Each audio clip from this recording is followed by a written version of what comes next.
पुण्य काल में होने वाले विधान को मैं बतलाता हूँ। जो एकादशी का पूरा पुण्य मिले वो विधान में बताता हूँ। महात्मा पुलस्त बोले, क्या क्या विधान है, सावधानी पूर्वक सुनिए। कहते हैं, स्नान करके श्री भगवान की अच्छी तरह से पूजा करें। यदि कोई गलती हो जाए तो भगवान के नामों का उच्चारण ओम नमो भगवते वासुदेवाय इस मंत्र से आप आहुति डालें। जो भी कोई गलती त्रुटि हो गई होगी उसका प्रायश्चित हो जाता है। हवन में यज्ञ में तिल की प्रधानता होने की वजह से सरतिला के नाम से इसको जाना जाता है।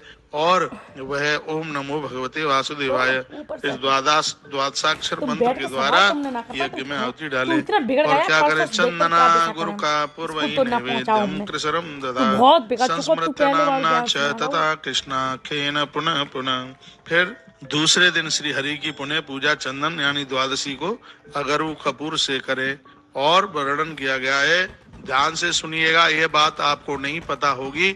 सटतला एकादशी के दिन, द्वादशी वाले दिन भगवान का भोग, खिचड़ी का भोग लगता है। इसमें यह भी जानकारी ले लीजिए। मैं आपको श्लोक सुनाई देता हूँ जिसमें वर्णन किया गया है, जिसमें कहा गया है कि इसमें खिचड़ी का भोग लगाना बहुत ही ज्यादा जरूरी होता है। लिखा है, चंदना गुरु कर्पूरम नैवेद्यम कृष्णम दता संस्मृत नामना च तथा कृष्णा खेन पुनः पुनः कुष्मांडनार केले शाय अथवा बीज पूर गई करना पागल। सर्वाभावे विपेन्द्र शस्त्र पुंग फलिवृता अर्घम दद्वान धाने न पूजियत जनार्दन। आइए अब इसके अर्थ में आपको बता देता हूँ। कहा, द्वादशी को भगवान का खिचड़ी का भोग लगाएं।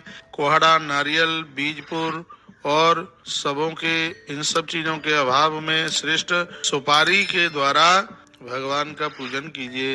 यदि कोहड़ा न मिल पावे, नारियल न मिल पावे, बिजोरा नींबू न मिल पावे तो साबुत सुपारी लीजिए और भगवान को भगवान को 5 सुपारी लगाएं। नहीं हो तो आज मंगा लेंगे आप। बोलिए सड़तला एकादशी मैया की जय हो।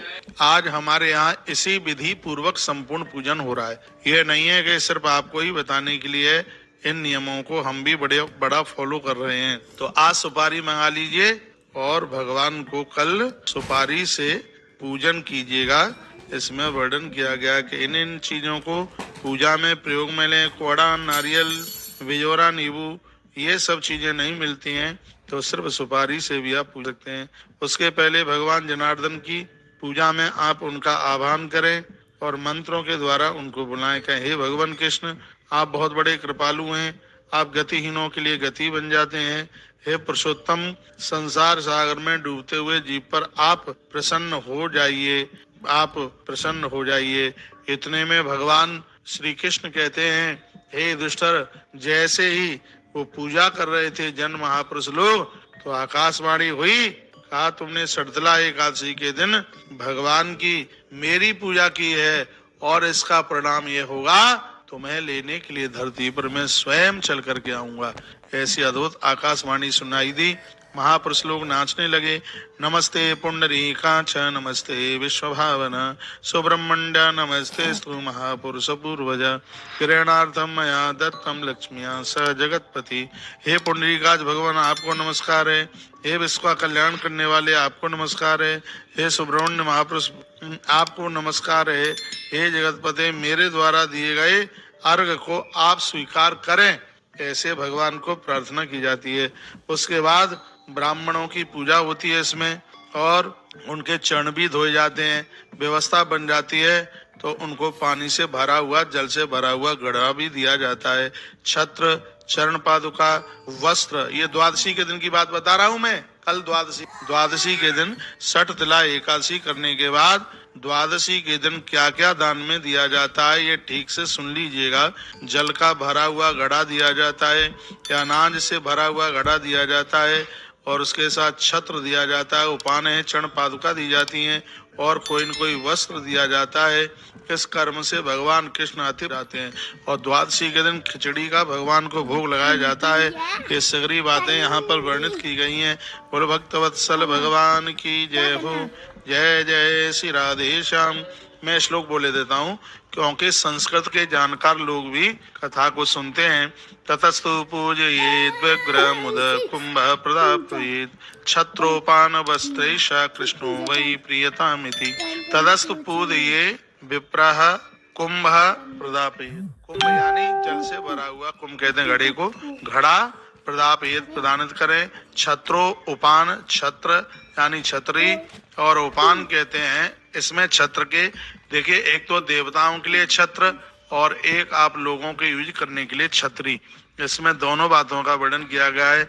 उपाहन, उपाहन कहते हैं चरण पादुका, कपड़ा लत्ता, ये सगरी चीजें द्वादशी के दिन इनकी बहुत बड़ी महिमा है।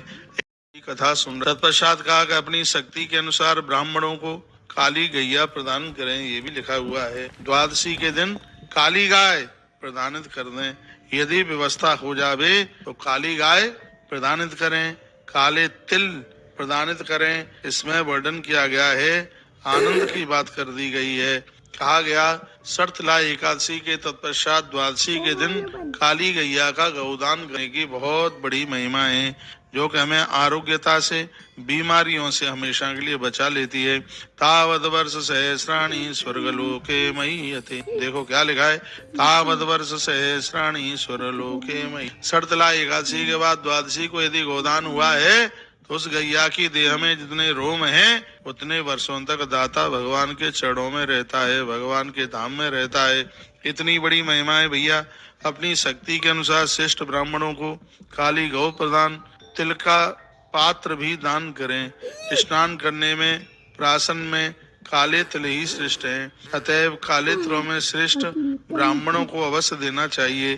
तिल के जमने और उस क्षेत्र में जितने तिल जमते हैं उतने हजार वर्षों तक दाता स्वर लोक में पूजा जाता है। तिल में स्नान करने वाले, तिल का उबटन लगाने वाले, तिल से होम करने वाले, जल में तिल मिला करके जल पीने वाले, तिल का दान करने वाले, तिल खाने वाले ही ये 60 तिल है। अब देखो ये बात आ गई, किसी ने मुझे कल पूछा था कि ये कहीं लिखा है क्या कि 6 जगह तिल यूज करने से इसलिए इसका नाम 60 तिला है। तो ये मैं आपको बता रहा हूँ ना, मैं श्लोक बोले देता हूँ, देखिए। स्नाने प्राशन के सस्ता तथा कृष्ण तिला मुनि तान प्रदद्यान प्रयत्नेन यथा शक्ति द्विजोत्तम तिल प्रोहजा क्षेत्र याव संख्या तिला ध्वज तावद वर्ष सहस्राणि स्वर्गलोके महिष्यति तिल स्नानी तिलोद्वर्ती तिल होमो तिलोदकी तिलदाता च भोक्ता च 60 तिला पापनाशक। इसमें बिल्कुल स्पष्ट वर्णन किया गया है। तिल के द्वारा खुद नहाएं, तिल से भगवान को नहलाएं, तिल के द्वारा तर्पण करें, तिल के द्वारा हवन करें और तिल का पदार्थ खाएं और तिल का दान करें। इस श्लोक में ये लिखा हुआ है, तिलदाता च भोक्ता च 60 तिला पापनाशन। उस तिल के जितने दाने हैं दाता उतने वर्षों तक भगवान के चरणों में रहेगा, इसमें कोई भी संशय वाली बात नहीं है। जल्दी कर लो, भैया बहुत आनंद की बात कर दी। Hello friend, Radhe Radhe. कैसे हैं आप लोग? आशा करते हैं कि आप सभी लोग सही होंगे। ऐसे ही आप लोगों के लिए नई नई वीडियो लेके आते रहेंगे। आप लोगों को मेरी वीडियो अच्छी लगे तो प्लीज़ मेरी वीडियो को लाइक करना एंड चैनल को सब्सक्राइब करना। ऐसे ही मेरा साथ आगे तक देना। आपके सपोर्ट से मुझे बहुत मोटिफिकेशन मिलता है। हर हर महादेव, घर घर महादेव।